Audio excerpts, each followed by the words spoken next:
Aloha and welcome to the Nisei Veterans Memorial Center's TaKe Leadership Series.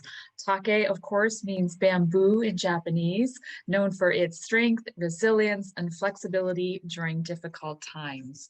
Good afternoon. My name is Deidre Teagarden. I'm the executive director here at the center, where our mission is to inspire people to find the hero within themselves through the legacy of our Nisei veterans. You can find out more information about the center on our website at nvmc.org. We are so glad to have all of you join us again this afternoon.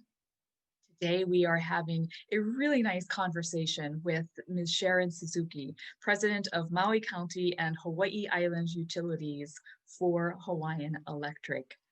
For those of you who are new to this series, the TaKe series was started back in June, and it was a way for us to invite leaders from across our state to come on and talk about this new normal that we're all navigating through the lens of our Nisei values. I know that you're going to really enjoy our conversation today with Sharon Suzuki. Now, before I introduce our speaker, did want to let you know that we are taking questions. So go ahead and send your questions in via that little box at the bottom left of your screen. We will get to as many as possible after Sharon's talk. And this is being recorded and will be available up on our Nisei Veterans Memorial Center YouTube channel in about a week and a half. So we encourage you to go on there and check out some of the other talks that we have done to date. And as always, we would not be able to host this series or anything else that we do here at the center if it weren't for our very gracious corporate sponsors. So please help me thank HealthSmart, Central Pacific Bank Foundation, VIP Food Service, Maui Health Systems, Asia Hawaii, Maui Sons and Daughters of the Nisei Veterans, Service Rentals, Arazumi Brothers, Abbey Carpet of Maui, TJ's Warehouse, Mid-Pacific Pest Control, Maui Disposal, Pure Water Specialty Company, Sei Designs, Munikia Hiraga, RT Tanaka Engineers, and the Maui News. Thank you very much. Now, without further ado, it gives me great pleasure to introduce our speaker today, Ms. Sharon Suzuki. Sharon is the president of Maui County and Hawaii Island Utilities for Hawaiian Electric. Throughout her 25-plus year career on Oahu, Maui, and Hawaii Island, she has served in many diverse leadership roles. Sharon previously served as president of Maui County Electric.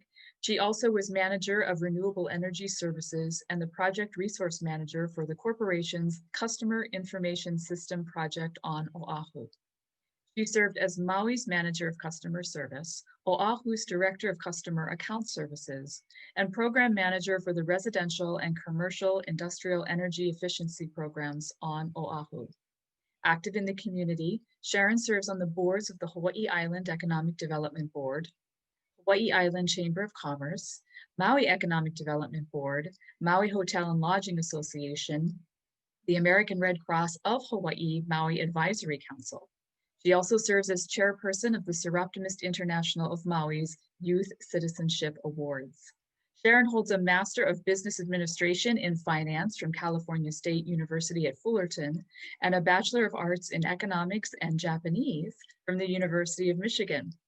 Hawaiian Electric provides electricity for 95% of residents of the state of Hawaii on the islands of Oahu, Maui, Molokai, Lanai, and Hawaii Island. Please help me give a very warm virtual welcome to Sharon Suzuki. Sharon, welcome. Deidre, thank you for the opportunity to participate in the Nisei Veterans Memorial Center TaKe series. You know, it truly is an honor to be in the company of the leaders statewide who participated before me. Well, thank you very much. We're really thrilled that you were able to take the time today, and I'm excited about this conversation. And I'd like to really just jump right in and start it off with a lot of people might not know that your father was actually a member of the 100th Infantry Battalion, 442nd Regimental Combat Team. And you had shared with me earlier that this really had a big impact on your life. And I was wondering if you could just tell us a little bit about that. Yeah, happy to do that. My dad, Yutaka Suzuki, was born and raised on the Big Island on the sugar plantation, Papaico. He graduated from Hilo High School, then moved to Oahu to work and attend University of Hawaii. Yes, he served as part of the 100th Battalion, 442nd Infantry Regiment. And of course, they're known for their loyalty and perseverance during World War II in the European theater. You know, my dad didn't talk too much about his experience. And as you can all imagine, it wasn't very positive, I'm sure, because they trained together, went to battle, and not all of them returned. So I guess he's one of the fortunate ones. But I do believe that he and my mom raised my older brother and I with Nisei values. And I'd like to share a few of those values that I reflected on as I prepared for this discussion. That would be So the great. first, yeah, the first is gamang or endure. And I chose that as the first one because I think it's a virtue that will help us get through these kind of trying times, especially with the COVID-19 pandemic. And I think gamang helped me get through some challenging times. And I'd like to share a story because I think it'll hit home what I really mean.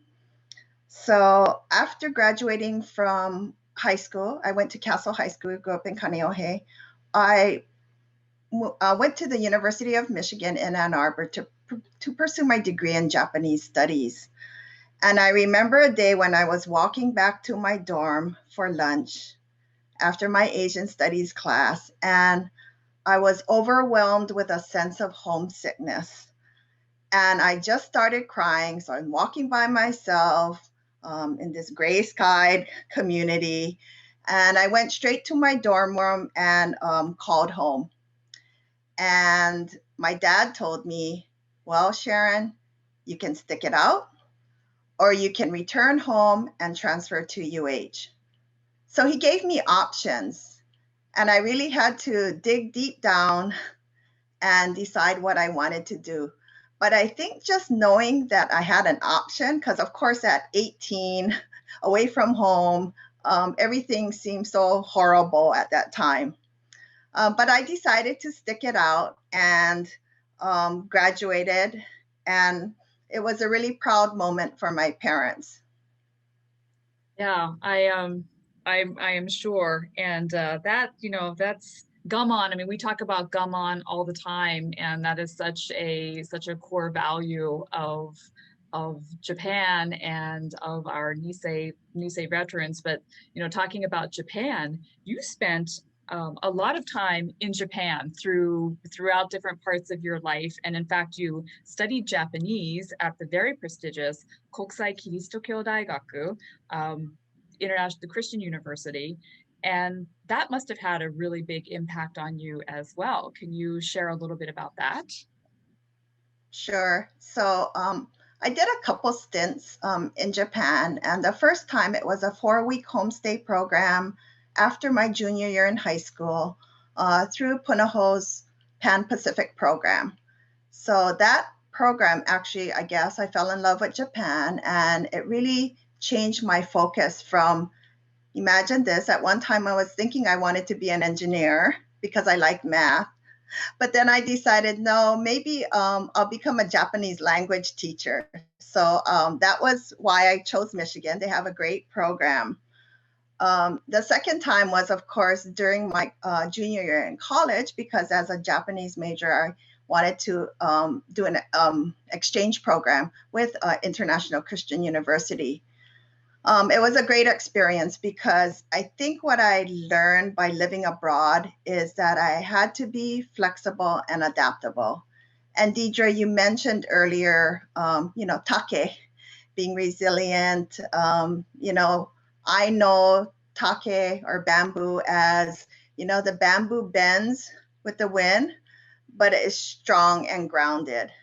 So as you can imagine, my flexibility was I grew up in Kaneohe.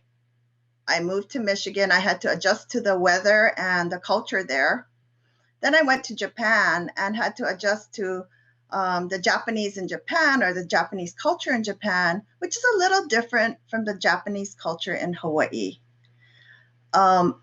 But it was a great year for me because academically it was a little less rigorous than University of Michigan. I got to reconnect with a couple of the students I met through the Pan Pacific program, and I got to experience this. I know it's hard to see, but it's actually sakura in full bloom. This is the boulevard going into Kokusai Kirisutokyo Daigaku, International Christian University, where I studied. And it's just an awesome experience because if you are familiar with sakura, it blooms and it kind of dies very quickly. So it's a very short period that you can experience the beauty of this blossom. Speaking of adjusting to the Japanese ways, I had a bike with a basket that I used, and that's what a lot of Japanese use for mobility. So got this bike because it allowed me to then travel from campus to a train station about 10 minutes away, and I was able to take a part-time job teaching conversational English. So it helped me to integrate into the community in Tokyo by interacting with business folks who just wanted the opportunity to practice their English from a speaking perspective, because of course they knew it academically. So that was my adjustment, or having to learn to be flexible and adaptable. Yeah, I love the bike. I remember riding that same type of bike for many, many years in Japan, and what great exercise to boot. So it's really good when you get to go to all the restaurants, knowing that you can write off all the calories on your way home. And I know you have the PowerPoint. We just saw those two slides. I don't know if you want to kind of go back and show the photograph of your father as well in his uniform. I'm not sure if Shayna can Okay. pull that up for you, but that was just such a wonderful photo of your Yeah, so father. this is my dad. I mean, of course, that was before we were born and all that. But when my brother sent this to me, I looked at it. I thought, oh my goodness, that looks like my brother when we were growing up. And then here's our family photo. So, a family of four. My brother is about 7 years older than me. Thank you. Thanks for sharing those. Yeah, Um, thanks. I think one of the really nice parts of this series that we've been doing and talking to different people are the photos that they do share from their families. So thank you for continuing in that tradition. All right, so you were studying Japanese. You were going to have a career in Japanese. So what made you change from that career in Japanese to one in business? So my college counselor at University of Michigan told me, Suzuki-san, what are you going to do after you graduate? You won't be able to eat. So I said, well, I was thinking of going back to school for a business degree, get my MBA. And he said, well, it shouldn't be too difficult for you to double major. So I looked into it and I ended up getting a double degree in Japanese language and literature and economics. So Nagara sensei is his name. He was right. It was my economics degree that helped me to land my first job at a bank in California. Wow. Wise teacher. And then you went from that into more of a really of a tech field. And I can't imagine at that time that there were a lot of women in your classes, or even when you first started working in that field. So the question is, I mean, do you kind of feel like you were a pioneer for women's rights, or women in that STEM education curriculum? So I really didn't think of myself as a pioneer because actually, so my, general background was more of a liberal arts degree. I started working at a bank and then went into the finance department at an aerospace company in Southern California. So I do recall that I was one of a handful of women, of course, working in aerospace. A lot of former military folks are there. So, maybe more in the minority in terms of gender. And if I look back at my early in my career at Hawaiian Electric on Oahu, I was in the energy efficiency demand side management program area. It was a new area. And I do recall being the only female in some of these meetings with engineers. But I didn't really focus on it. And I think I had a lot of supportive bosses, so it helped. Um, I really focused on, the work at hand, putting in the extra time and effort to make sure I did a good job. And I think I was fortunate because people recognized that. So I often get asked, so did you set out to be the president of a company? And the answer is no. I think I'm just very fortunate, as I mentioned, that I worked hard. My work was recognized, and I was given opportunities at Hawaiian Electric for promotions. The biggest change for me was, of course, relocating from Oahu to Maui. And it was to take the manager of customer service job here. And as you can imagine, I consulted my parents. They were still healthy, but of course, aging, and I would be away. My son was 4, and my husband was able to transfer with his job. But I asked my dad, right, what do you think? And he gave me his normal advice: nothing ventured, nothing gained. And, of course, you hate hearing that when you're a child growing up, right? But I thought, wow, look how it helped me, to encourage me, to support me to make these kind of major changes. He passed before I was appointed president of Maui Electric in 2012. But, I'm sure he's watching over me and smiling. Wow, that's beautiful. Oh, that's And me there you graduating from are. Michigan. Proud dad and mom. Yes.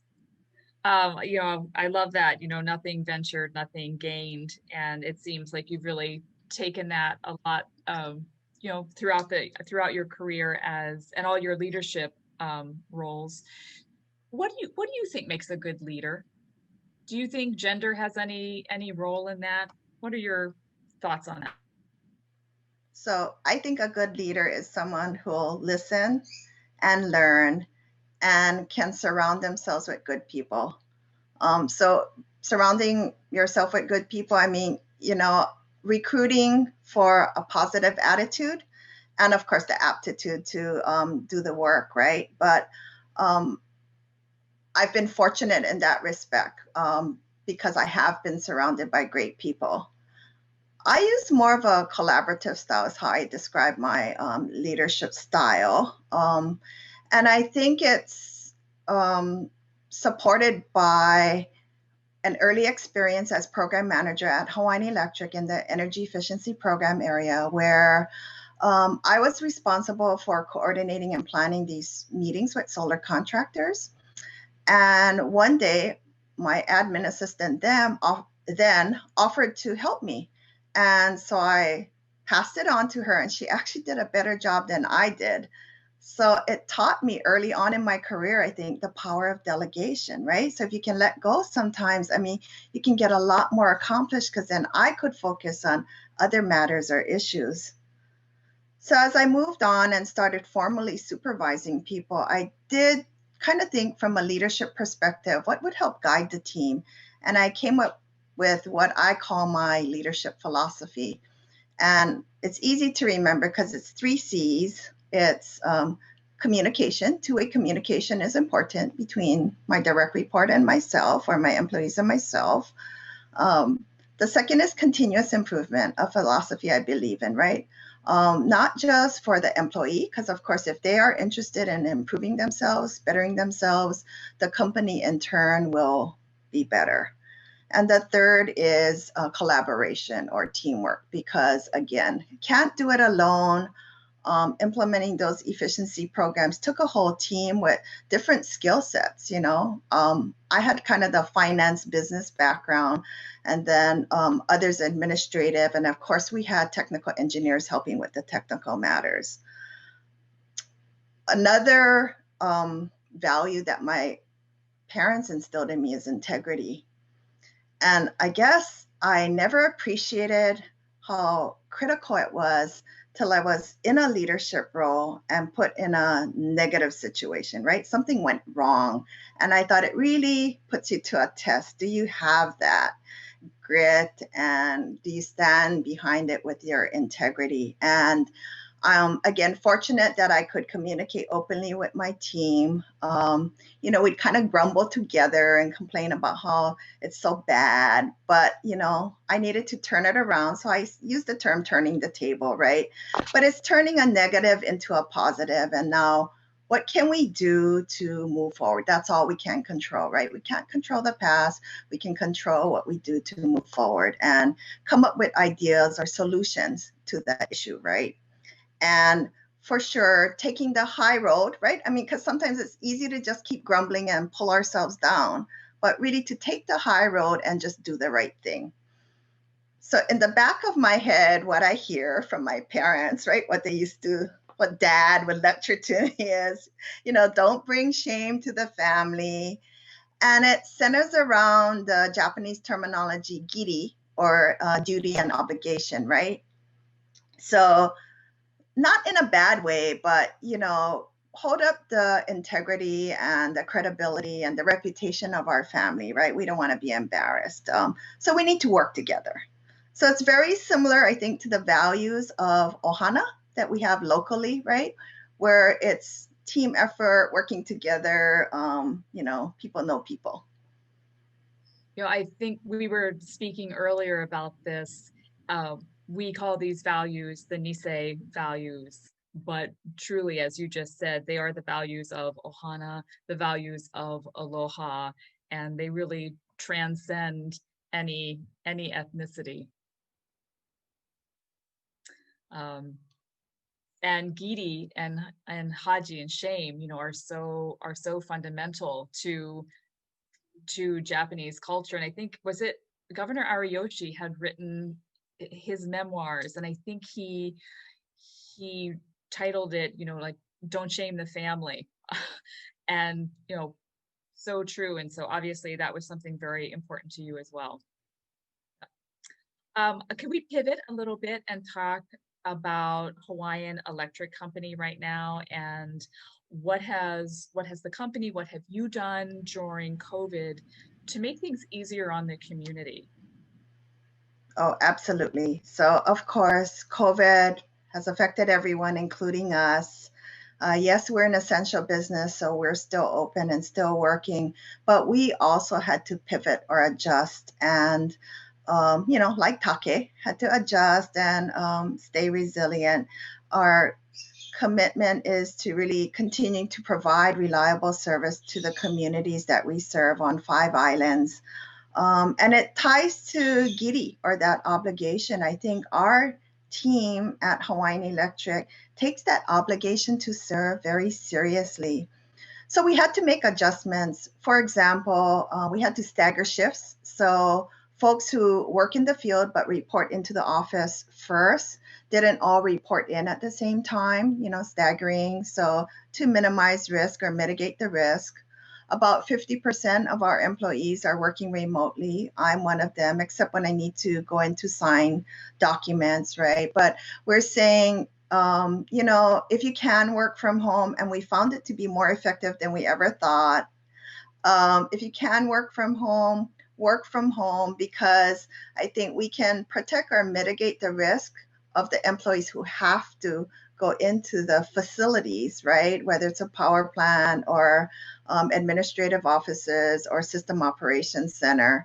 And of course, we're making sure that our employees are wearing masks, socially distancing, sanitizing hands as well as work areas, and trying to be cognizant of protecting not just us, but of course the public who we serve. So from a customer perspective, and what we had to do internally was, we look at our policies. We, before getting an order from the Public Utilities Commission, already, discontinued disconnections for non-payment, knowing that people were struggling. So we are also waiving late payment fees. And if you know of anyone in our community who's struggling, have them give us a call, because our customer service reps can work with the customer on payment plans. They also are in contact with the different agencies in the community who provide utility bill assistance or funding. So we can put them in touch with them. I do see parallels in what we're doing with COVID and what our company is doing in terms of continuing our pursuit of renewable energy. And so we're not stopping because of COVID. We're still continuing on trying to get to the state's 100% renewable goal. And the common theme that I see is that, we can't do this alone. We all need to work together. We're in it together, right? You hear that term. So I think it ties to the concept, or Nisei value of kodomo no tameni, or for the sake of the children, or for the sake of future generations. So it does, like my ancestors, my dad, his parents, and everyone else's ancestors of Kupuna, right? They sacrificed a lot to provide a better today for us. And I think we all know that. I think we want a better Maui, Hawaii, or wherever you live, not just for now, but for future generations. Exactly. And as you had said just a few seconds ago, amid everything that you're doing to mitigate COVID and stay safe, you're still working on all those other projects that have, are coming down the pike. So are there any that you can kind of share with us? What's coming Yeah, down? I mean, yeah. Again, in the pursuit of renewable energy, of course, we're working with developers, and offering new programs for rooftop systems, or we have a new one called Community Solar that's coming up, where we're looking to integrate more renewable energy on all of the islands we serve. So of course, we feel that if we can continue to work together on those projects, it'll help spur the economy, right? In a time when maybe tourism is still rebuilding. So we want to make sure, not just to get to the 100% renewable goal, but that we're using clean, reliable local resources, right, to power your homes, businesses, or organizations. So you can find out more about the status of the different programs, or call us if you're interested in doing rooftop solar, or know someone that is interested. We'll be happy to help, because the programs do change over time, and we'll be happy to listen to what you're interested in doing, and match the program to your needs. And you have a Hawaiian Electric YouTube channel, correct? That has a lot of information on there as well. Yes, in fact, I think we for Maui, we recently hosted a virtual community meeting to talk about the different projects and programs, and to listen to community concerns about maybe locations or siting and all that. So we always welcome that, because again, we're in it together, and there's going to be trade-offs though, so we have to have those dialogues. Yeah. Very true. So, getting back to the values that you've been talking about throughout the talk, do you feel that those values that you were instilled from your parents, gaman and giri and kodomo no tameni, do you feel that they are relevant today? And, how so? I think absolutely yes, they're relevant today. And again, it's not only, we're talking about Nisei values, and I'm using the Nisei terminology or Japanese terminology. But again, I know that other cultures share the very similar values. But how I look at it is during these kind of challenging times, we need to be like the bamboo, right? Be resilient, be strong, be grounded, but be flexible, right? Because this COVID pandemic is changing all the time, right?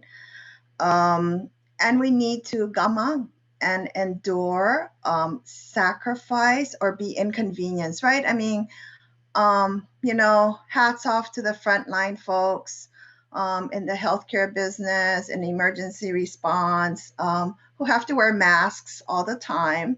And I'm sure it's uncomfortable, but again, it's to protect others and themselves. So it's inconvenient. And we need to think about others, right? Think beyond ourselves. Kind of kodomo no tameni, right? Where our you may be sacrificed for your children, but it's also for future generations, or you're sacrificing for others, right?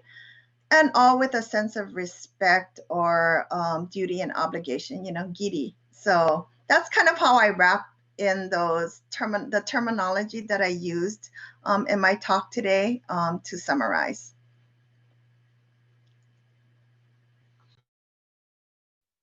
Would help if I unmuted myself. We're going to open it to questions right now. Someone texted me and asking, what actually made you come back to Hawaii? Why not a career in California? So I worked, in California for about 6 to 7 years. And I guess when you think about my experience, I went to Michigan, I went to Japan, and I ended up after school in California. And there's just something about Hawaii, and it's the maybe just right spot, right? For someone who's of Japanese ancestry. And, I guess it was just more comfortable. So something at the back of my head always, I wanted.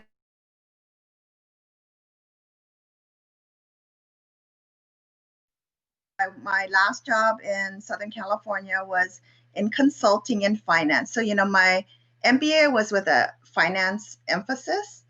And I actually did it while I was working in aerospace for the most part. But my last job was in consulting. So I tried to transfer with the firm in LA to Honolulu, but ended up changing firms, but being in that kind of management consulting field using my financial analysis skills.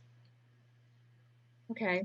Another question came in and said, do you think that the values that you're talking about, or were you able to express and utilize those values to your colleagues over on the mainland, even if they weren't Nisei or Sansei individuals? Were you able to express and share those values with mainland individuals, and were they able to understand them? So to be honest, after graduating and starting to work in business, there was less and less emphasis for me on the Japanese part, right? So I guess the only thing I can think of is that maybe my actions spoke to the values, though I never conversed on it. And in fact, even now, till this day, I don't really talk too much about these values. So it was really a nice way to me, really appreciate this opportunity to reflect back on the Japanese culture that I grew up with and studied, right? And tie it back to my experiences and how it does actually influence you, right? For me, the gamang is the really big one because I think about it. I tell people this, so as president or even in any leadership role, right, you're going to make decisions that people don't like. So you're always going to be open to this kind of criticism. And it's not always easy to take, right? I mean, I think generally people like to be liked, right? Including me. So it's hard, but it's like, just knowing that, like for me, I'm analytical, right? Because of the finance background, but being firm and sure of your decision, and just being able to be resilient and take a little bit of that heat, right? Is really a good virtue to have. Thank you. Okay, so we're going to go with some of these questions. Number one is, what would your one piece of advice be to upcoming leaders? So this is what I share to internally at these leadership. If I'm a guest speaker, I recently did one internally to some new supervisors. I just say, take advantage of opportunities that come your way.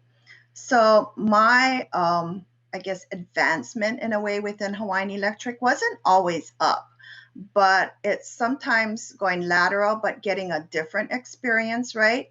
Because what that did is it opened up my view of the business, understanding of the business, and it probably made me more valuable to the company.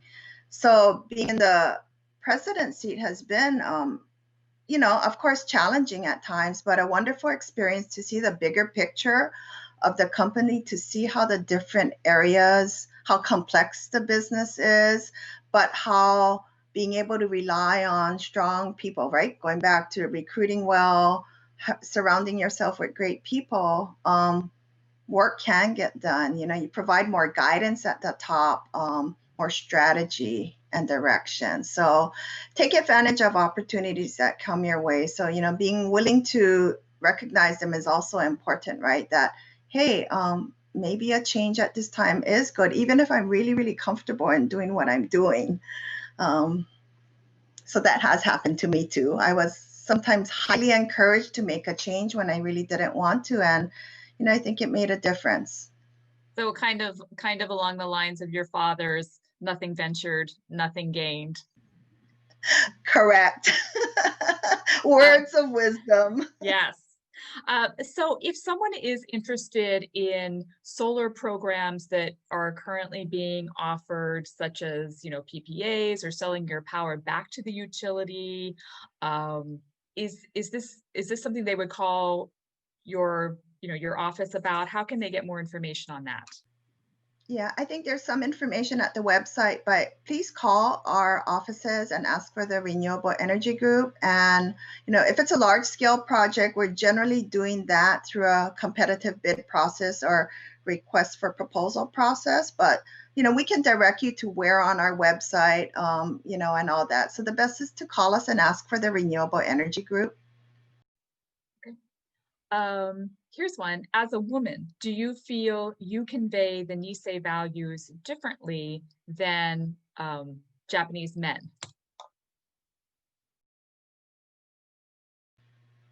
I guess my response is possibly. I think I do recall working for a Japanese male when I moved home from California at a consulting firm. And this is what I mean. Two different Japanese bosses, right? Local Japanese, Hawaii Japanese. One was kind of a yeller, and so he would express himself by kind of yelling if he was upset. So not as well accepted nowadays, right? Kind of, I guess I'll call it old school. I mean, I'm on the older side of probably a lot of the audience here, but and the other person was kind of the Japanese, don't let me down, Sharon. It's like, oh gosh, that just gets you at the gut. It's the whole don't bring shame to the family, So, I mean, to some degree, I guess it's conveyed in different ways. I think one of the things, and this is maybe more of an observation, to some degree, maybe because women are women, maybe a little more on the quote nurturing side, maybe more collaborative in my experience, although I'm not saying that it's, gender related, because, bringing how you bring together teams, motivate teams is different for everyone, right? But I think when you become a leader, you now have to learn how to get work done through others instead of you doing it. I mean, you probably did it really well, which is why you were promoted. But, now you have to find a way to make sure that the folks who report to you can get the work done as well as you would of yourself. This is a question we started asking about work-life balance. You know, we had a female leadership panel last week, and we were talking about work-life balance. And then the other day we had Grant Chun on, and we asked him about work-life balance. So we're going to ask you, how are you able to do it? What is the secret to work-life balance? So I guess the secret is having a team at home too, or somehow in your network, right? Your personal network. So for here, when we were on Oahu, of course, my husband and I were working. My son was very young. We had grandparents to help. When we moved to Maui, of course, that network was gone. So it's a plus and a minus. Like I said earlier, turn the table. It's kind of negative because, whoa, who do we turn to? Well, we only have each other, but I think then we had to rely on each other. So it's just trading off. But, you can imagine my husband is a little bit opposite of me. He's a little more easygoing and balanced me. Kind of picked up the slack when I worked extra and it's a trade-off. It's like everything else, right? But it takes a support system, to get things done, whether it's at work or at home, right? So staying on that topic of home and women, tell us about your mother a little bit because you had we talked a lot about your father, but let's talk about your mother just a little bit. Thank you for asking. Because yes, of course, because it's Nisei Veterans Memorial Center. I focus on my dad, who's of course a Nisei veteran, and of course, mom was also Nisei.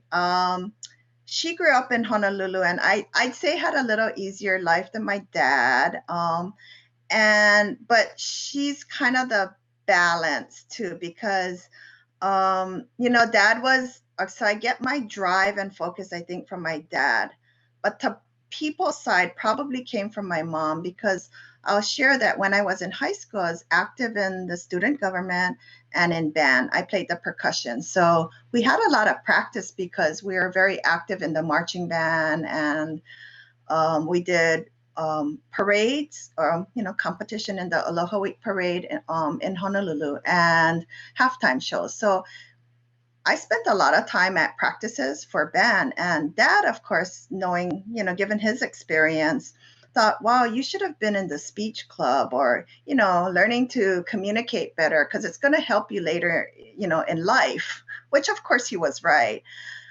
But I think mom's support of me being in more of a social setting. So my, brother and I are 7 years apart, so we weren't that close growing up. But I think by being in band, learning to work together, right? Practice together, perform together, it helped to develop the social part of what's important, I think, in every job, right? I mean, you do need to learn to get along with people. So I feel like she was the one because she was always, I remember her as always being positive, even if something negative was happening in her life, right? Or if she was disappointed in something. So I see her as that kind of positive spark, little on the softer side, right? That is important in any career. Thanks for sharing. I know when we were talking earlier, you talked a lot about your mother, and I thought those were really nice stories. We have one more question that has come in. And again, this might be more for Hawaii Energy. I know that you have a partnership with the Hawaii Energy, but they're talking about lighting incentives for next year. Can you talk a little bit? Sometimes I get confused about Hawaii Energy versus Hawaiian Electric. Can you talk a little bit about that?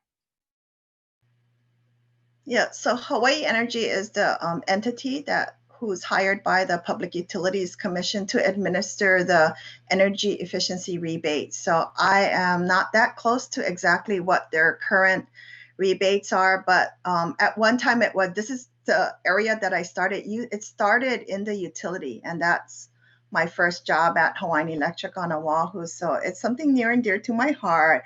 But it is really the best thing to do is make your home or your business or your facility energy efficient first before you add the self-generation or the PV panels, because then you're pretty much like lowering your usage and then generating less, right? So theoretically, the size of your system doesn't have to be as big. But I'm sorry, I don't know what their rebates will be or are or will be. I believe they have a website. And if not, you can call them. If you're looking for a specific contact on a specific island, you can call us and we can point you in the right direction, though. Right. It's hard to believe that we are coming to the end of our conversation, our talk. It's been very enjoyable. I'm going to just say, give a couple of updates that are coming up here at the center, Sharon, and then what I'd like to do is come back to you and have you share some parting remarks with all of us.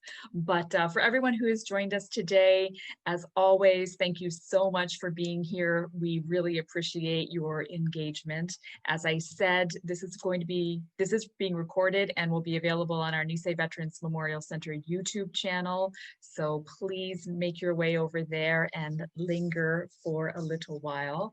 Coming up in November, our first event is going to be on November 7th. That is our afternoon with the author, where we invite different authors to come on and talk about their books. And it's going to be Mike Malahan. He is the author of A Question of Loyalty. So mark your calendars for that on the 7th at 1:30. And then on Tuesday, November 17th, we have retired General David Bramlett is going to come on and talk about the Nisei veterans and their stories. A very good talk as well. And of course, we have our annual dinner on Friday, the 20th of November. So we encourage you all to go to our website, nvmc.org, or just wait until next Wednesday and you will be getting an email from us. It's our weekly Wednesday update, and it pops into your mailbox at 1:50 every Wednesday afternoon and lets you know what exciting things we have coming up here at the center. All the links for all the talks and the annual dinner, everything is in there. So we hope you stay engaged. Of course, you can unsubscribe at any time, but we hope that you decide to stay with us.